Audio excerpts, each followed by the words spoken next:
अस्सलामुअलैकुम students, teachers and viewers. आज हम 9th क्लास की फिजिक्स का स्मार्ट एक्सपेरिमेंट नंबर 8 परफॉर्म करेंगे, जिसमें हमने क्या परफॉर्म करना है, हमने फाइंड करना है to find the density of a body heavier than water by Archimedes principal.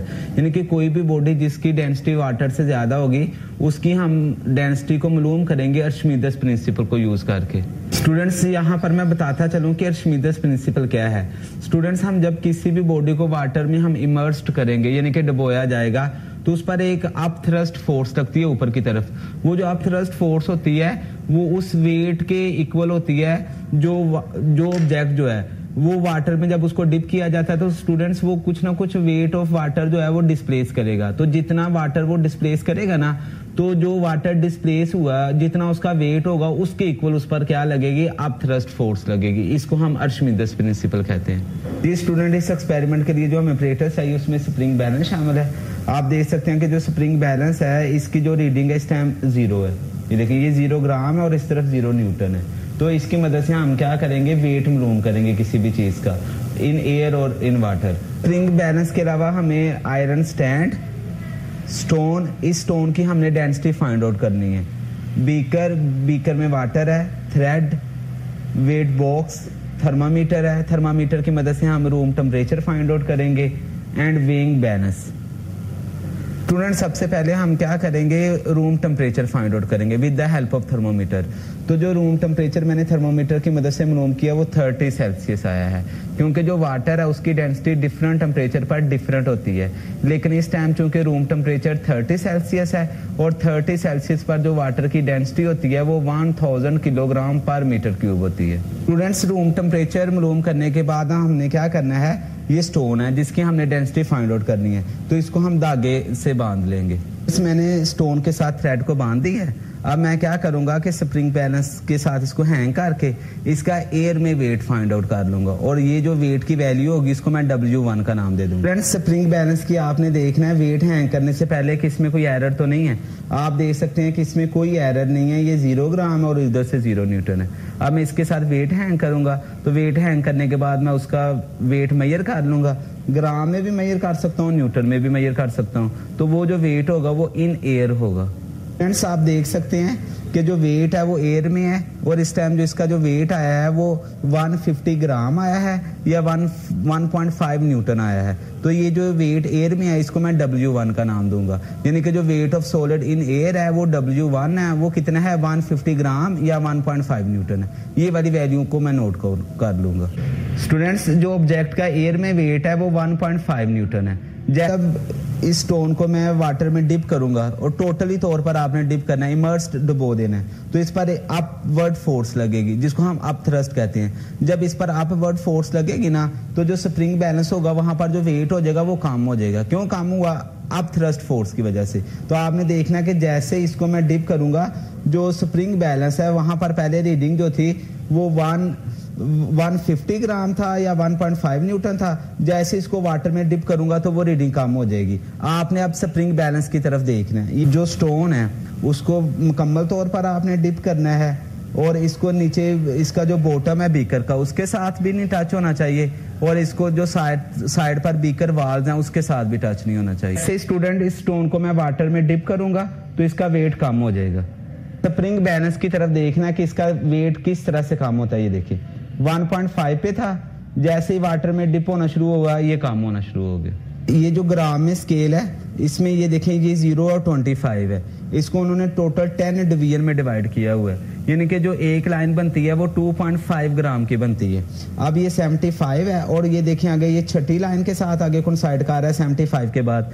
तो जो 6 है अगर उसको हम 2.5 के साथ मल्टीप्लाई करें तो 15 ग्राम आ जाता है। तो 15 ग्राम इतना और 75 उसमें प्लस कर दिया तो ये 90 ग्राम आ जाएगा। और 90 ग्राम को अगर हम न्यूटन में चेंज करें तो वो 0.9 न्यूटन आ जाएगा। तो ये हमारे पास 0.9 न्यूटन जो वेट है ये इन वाटर है। तो देखें स्टूडेंट्स, पहले जो वेट था वो कितना आया था स्टूडेंट, पहले आया था 1.5 न्यूटन और अब कितना आया है 0.9 न्यूटन। तो जो वेट है वो कम हो गया। किस वजह से कम हुआ इसका?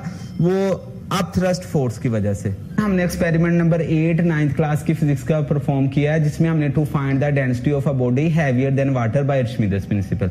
अर्शिमिदस प्रिंसिपल यूज करके हमने डेंसिटी ऑफ स्टोन हमने फाइंड आउट की है यहाँ पर। तो जो density of solid find out करने का फार्मूला होता है अर्शिमिदस प्रिंसिपल से, वो होता है weight of solid in air divided by reduction in weight in water. Student याद है जब हमने स्टोन को वाटर में डिप किया था तो उसका जो वेट है वो कम हो गया था। कितना कम हुआ है वो ये नीचे वैल्यू लिखनी है आपने, reduction in weight in water.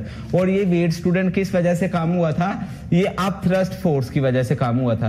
यानी कि जैसे ही मैंने स्टोन को डिप किया था तो उस पर एक अप थ्रस्ट फोर्स लगी थी, ऊपर की तरफ फोर्स लगी थी। उस ऊपर की फोर्स की वजह से, उछाल की फोर्स इसको कहते हैं, उस वजह से जो वेट है वो कम हो गया था। इसको आपने मल्टीप्लाई कर देना है डेंसिटी, ये ऊपर इसके density of water at room temperature. और रूम टेम्परेचर पर जो वाटर की डेंसिटी होती है वो कितनी होती है स्टूडेंट, 1000 किलोग्राम पर मीटर क्यूब, 30 सेल्सियस पर। स्टूडेंट्स अब हम ऑब्जर्वेशन एंड कैलकुलेशन कर लेते हैं। सबसे पहले हमने student room temperature find out किया था। तो रूम टेम्परेचर स्टूडेंट थर्मोमीटर पर कितना आया था, 30 सेल्सियस। अब जो density of water at room temperature यानी 30 सेल्सियस पर जो होती है ना, वो 1000 किलोग्राम पर मीटर क्यूब होती है। फिर जो वैल्यू ऑफ जी यहाँ पर हम यूज करेंगे वो आपको पता है, वो 9.81 मीटर पर सेकंड स्क्वायर होती है। Weight of solid in air, इसको मैंने W1 का नाम दिया था, ये आया था 150 ग्राम आया था। तो जब मैंने इसको न्यूटन में चेंज करना है, न्यूटन में कैसे चेंज करना है, पहले जो 150 है ये ग्राम में है, इसको आपने किलोग्राम में चेंज करना है। किलोग्राम में चेंज करने के लिए इसको मैंने 1000 से डिवाइड कर दिया, बाद में ये किलोग्राम में आ जाएगा। और इसको हम W=mg वाले फार्मूले के मुताबिक जो है ना, ये मास 150 और 1000 इसका किलोग्राम में मास हो गया। और इसको न्यूटन में चेंज करने के लिए जी की वैल्यू से मल्टीप्लाई कर देते हैं। तो 9.81 से जब मल्टीप्लाई कर दिया तो ये 1.5 न्यूटन आ गया। सिमिलरली स्टूडेंट्स मैंने क्या किया था, ये 1.5 न्यूटन एयर में वेट था जिसको मैंने W1 का नाम दिया था। अब मैंने उसी ऑब्जेक्ट को क्या किया था, वाटर में इमर्स्ड किया था, डुबोया था। तो उस पर उछाल की फोर्स लगी जिसकी वजह से उसका वेट कम हो जाएगा। तो जो वाटर में वेट आया था उसको मैंने W2 का नाम दिया, वो 90 ग्राम आया था। उसी तरह से मैंने 90 ग्राम को क्या किया, न्यूटन में चेंज किया। कैसे, 90 को पहले 1000 पर डिवाइड किया किलोग्राम में चेंज करने के लिए, और फिर जी की वैल्यू के साथ मल्टीप्लाई कर दिया तो 0.9 न्यूटन आया। तो स्टूडेंट्स कितना वेट कम हुआ, reduction in weight in water. वो जाहिर है W1 में से W2 माइनस कर देंगे, 1.5 न्यूटन में से 0.9 न्यूटन माइनस करें तो 0.6 न्यूटन आ जाता है। ये रिडक्शन इन वेट है इन वाटर। स्टूडेंट्स अब हम फार्मूले की मदद से density of solid find out कर लेते हैं। तो डेंसिटी ऑफ सॉलिड का फार्मूला ये था, पहले भी मैंने बताया, weight of solid in air divided by reduction in weight in water multiply by ऊपर आ जाएगा density of water at room temperature. अब जो weight of solid in air था उसको मैंने W1 का नाम दिया था, और जो रिडक्शन इन वाटर होनी है, reduction in weight in water, वो होगी W1 माइनस W2 और मल्टीप्लाई बाय डी। और जो डेंसिटी ऑफ सॉलिड है उसको मैंने कैपिटल डी का नाम दे दिया। अब स्टूडेंट्स यहाँ पर मैंने वैल्यू पुट कर दी। W1 की वैल्यू जो एयर में था वो 1.5 न्यूटन था, W1 माइनस W2 यानी 1.5 न्यूटन, और W2 की वैल्यू 0.9 न्यूटन थी। तो 1.5 न्यूटन में से 0.9 न्यूटन माइनस कर दिए, मल्टीप्लाई बाय 1000 आ जाएगा। ये 1000 क्या है, ये डेंसिटी ऑफ वाटर है एट रूम टेम्परेचर पर। तो अब क्या हो जाएगा, 1.5 में से 0.9 माइनस किए तो 0.6 है। अब इस सारे को हमने कैलकुलेट किया तो इसका आंसर आया 2500 किलोग्राम पर क्यूबिक मीटर। तो इसका मतलब है कि वो जो मेरे पास स्टोन था उसकी जो डेंसिटी थी वो 2500 किलोग्राम पर क्यूबिक मीटर आई थी। तो अब रिजल्ट लिख देंगे, the density of given solid is 2500 kilogram पर क्यूबिक मीटर।